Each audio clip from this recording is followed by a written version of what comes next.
What is up, car addicts? Welcome back to the series where I customize and review past DLC and OG vehicles if I got the chance to, because I didn't start making car customization videos till about late 2015.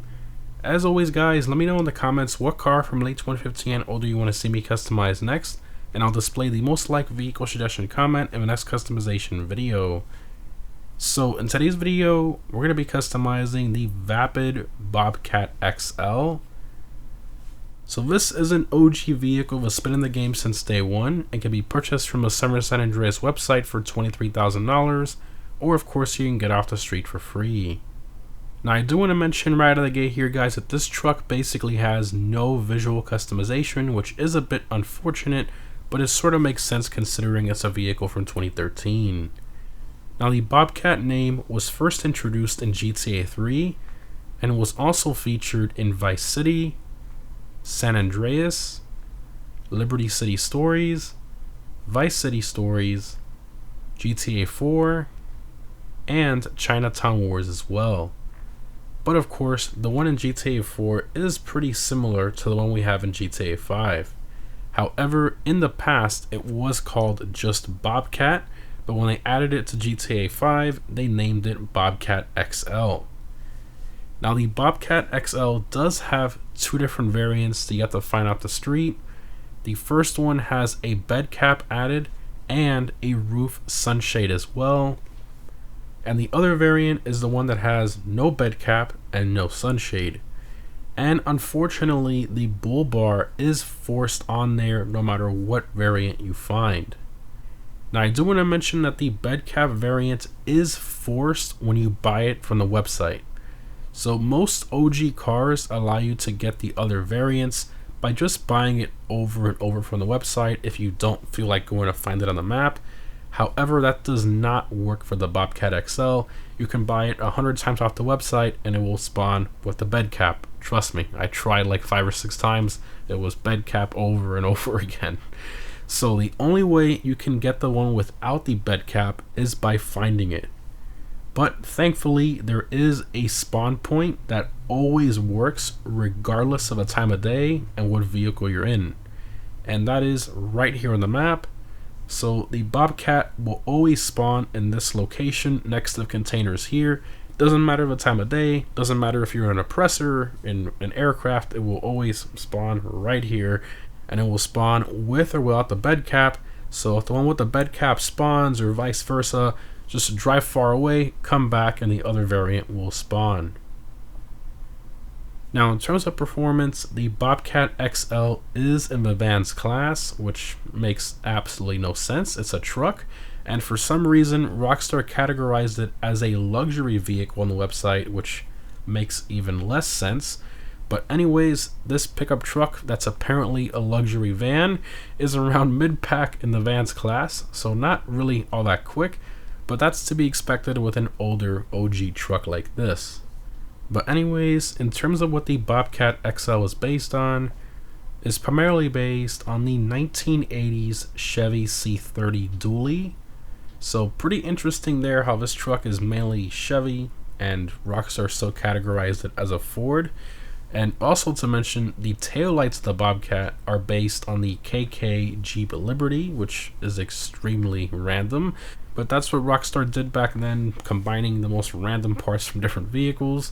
And although this truck has the wide rear arches to make it look like a dually, it unfortunately is not actually a dually, which is even more strange. But anyways, let's go ahead and check out the customization of the Bobcat XL.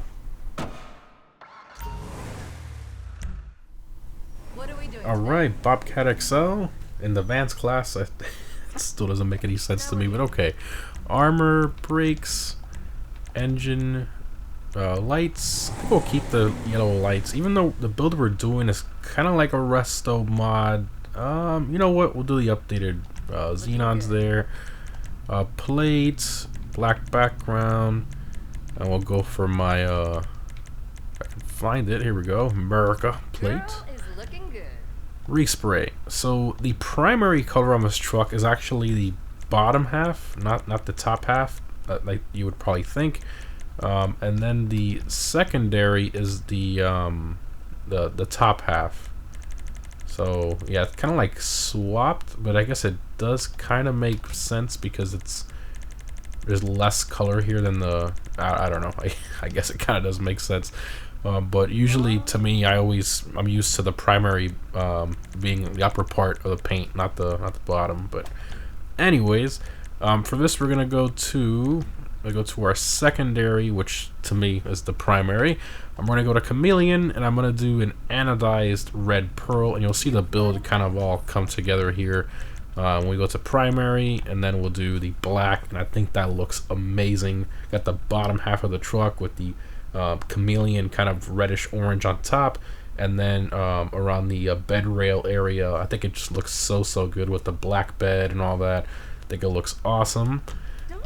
Continuing to our cremblem, which it goes in the hood. Okay, suspension. So we're not doing a utility kind of off-road normal truck build. Unfortunately, the lowest we can go is here. I would love to do a slammed version of this truck, kind of like the custom ones you see out there, car meets and stuff. So unfortunately, this is the best we can do with what we got in game. It is what it is. I would also love to remove that kind of rather ugly side step, but we can't do that either. But competition suspension, transmission, turbo, wheels.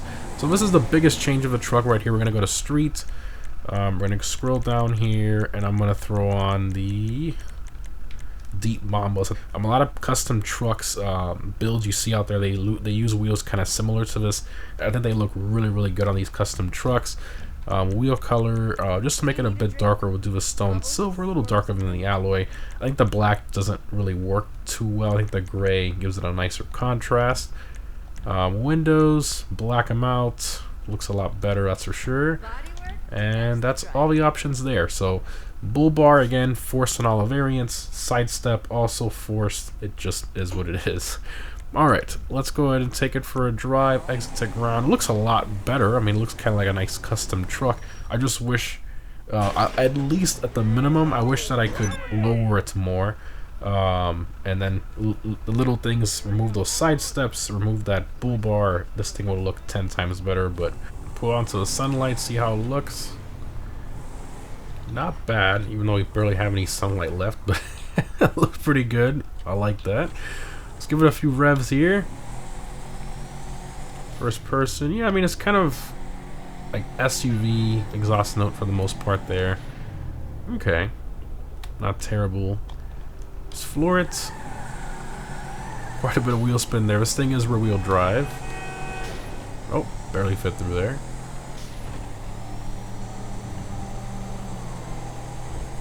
I mean, it's decently quick. It's not bad. It's picking up speed pretty good.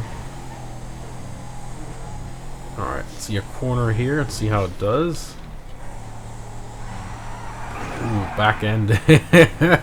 Back end's pretty loose there. Kind of typical on some trucks like this.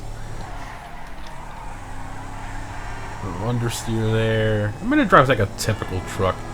Even though I much prefer the way the 4x4 trucks drive in game. Turn, there you go. Yeah, it's not terrible. In terms of a lowering thing for the suspension, I don't know if this is one of those vehicles you can shoot to lower, probably, to get it even lower, get that slammed kind of look. Yeah, it is rear-wheel drive. Oh, it does have the tow hook, tow hitch as well. I forgot about that. So you can tow random trailers you find around, or boat trailers, or boats, or whatever. Or even, I think you can tow the AAA trailer as well, even though you probably want to use an Insurgent pickup custom for that. But, oh, yeah, this is... This thing is pretty tricky to drive, but I mean, it's your typical truck. If you're used to driving most of these in the game, you know what to expect. Alright, let's go ahead and open all the doors and stuff. Terrible parking job, it's fine. Vehicle doors. Let's go all. Alright. Engine model. Kind of copy and paste from most vehicles in games, some SUVs. But they at least tried. They put the Vapid logo on there, so I guess that's something. They tried a tiny bit compared to most of the OG vehicles we see. Interior, kind of used to this, reused in a lot of the trucks in the game. Oh, look at that, the tailgate opens, that's pretty cool. Bed back there, not bad.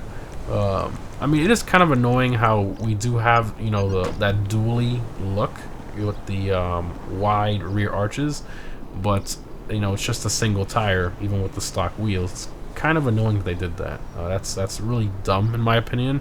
And it's not like if they don't have the mechanics in game or models for it, because the semi trucks have it, right? So they could have just reused that and then just maybe shrunk it or something. I don't know.